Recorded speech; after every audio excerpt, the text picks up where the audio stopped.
2026 оныг бид нэр боловсролыг дэмжих жил болгон зарлаж байгаа.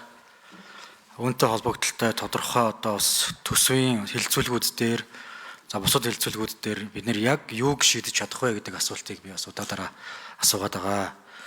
За энэ утгаараа энэ батлагдж байгаа тогтоол маань бол энэ 2026 оны гол одоо энэ зорилтыг хангахад байнгын ороо тодорхой чиглэл өгж байгаа ийм одоо бас өндөр ач холбогдолтой тогтоолын төсөл байна. Өмнөх тогтоолын төслүүдтэй адилхан гардаг үр дүнг нь хэмжиж болддоггүй бас одоо хэрэгжилт нь нэг тодорхой 50% байх ийм тогтоол биш байгаасаа гэж бодоод байгаа. Тэм учраас тодорхой одоо саяын одоо бас асуусан асуултуудынхаа дагуу хэд хэдэн саналуудыг бас тогтоолын төсөлд тусгуулах саналтай байгаагаа бас илэрхийлье. За хамгийн нэгдүгээрт бол энэ боловсролын зээлийн сантай холбогдлолтой асуудлыг энэ дээр нэлээд аривчилж оруулж өгөөч. Энэ 2-3 хүрээнд бас одоо хийгдэх ажлуудыг бас нэлээд задлж оруулаад дараа нь бас энэ үннийхээ дагуу бид нар хэрэгжилтийг бас ингээ хангуулж авах нь зөв байна гэсэн ийм саналтай бас байгаамаа. За хоёр дахь нь боловсролын жилийн хүрээнд хөөгтийн одоо бас энэ ялгарлалгүйгээр тодорхой энэ үдийн цай хөтөлбөрийг одоо хангуулах чиглэлээр үдийн цай гэдэг хөтөлбөрийг бол яг хийхэд хэцүү байгаа юм. Эхний ээлжинд бид нар нийт хөгтүүддээ сүү өгсөн Хятадын, Японы энэ туршлагуудыг бас одоо нэвтрүүлэх чиглэлээр ингээ алхам алхмаар явъя. Улсын төсвийн нөхцөл байдлын өмнөд бас хүндрэлтэй нөхцлөд байгаа учраас тэгэхээр энэ хүүхдийн яг сүү хөтөлбөрийг илүү наривжилт судлах тодорхой одоо энэ ажлыг бас энэ одоо тогтоолын төсөл дээр тусгуулвал яасан бэ гэсэн ийм хоёр дахь санал байгаа.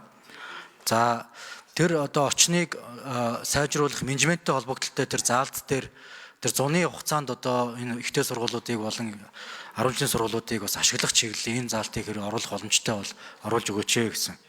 За дөрөвдөх нь бол энэ хөгжлийн бэрхшээлтэй иргэдтэй холбогдлолтой асуудлыг бас орхитуулсан байна гэж байна. Тэм учраас ажлын хэсгийн ахлагч Тэдорооны дарга маань бас яг энэ чиглэлийнхаа асуудлыг бас оруулж ирээсэй гэж бодож байна. Ялангуяа ихтэй сургууль оюутны тухай би яриад байгаа. Ихтэй сургуульд дээд боловсрол эзэмших энэ боломжийг хөгжлийн бэрхшээлтэй иргэдийн хувьд одоо хүртэхэд төвөгтэй асуудлууд байна. Хилцүүлгүүд зохион байгуулад ингээд ажиллахад яг үнэндээ ихтэй сургуулиуд суралцахад хамгийн төвөгтэй асуудал нь бол 0 орох асуудал байна гэдэг ийм энгийн саналыг гаргаж ирж байгаа. Тэгэхээр нийт одоо 18-аас 34 насны хөгжлийн бэрхшээлтэй иргэдийн 2% нь буюу 436 одоо иргэд ихтэй сургуулиуд бол суралцж байна.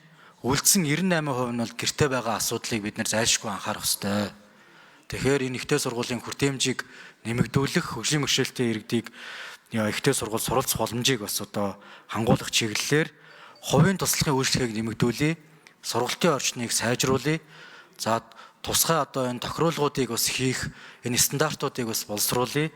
Энэ чиглэлийн одоо сайн дурын үйл ажиллагаагаар энгийн оюутнууд одоо дэмжиж ажиллахад тодорхой кредитийн системээр тооцдог сайн дурын үйл ажиллагааг нь бас дүгндэг энэ гадны туршлагуудыг бас оруулах гэсэн наривчилсан ийм одоо заалтуудаар оруулвал ямар вэ гэсэн ийм саналыг оруулж байгаамаа.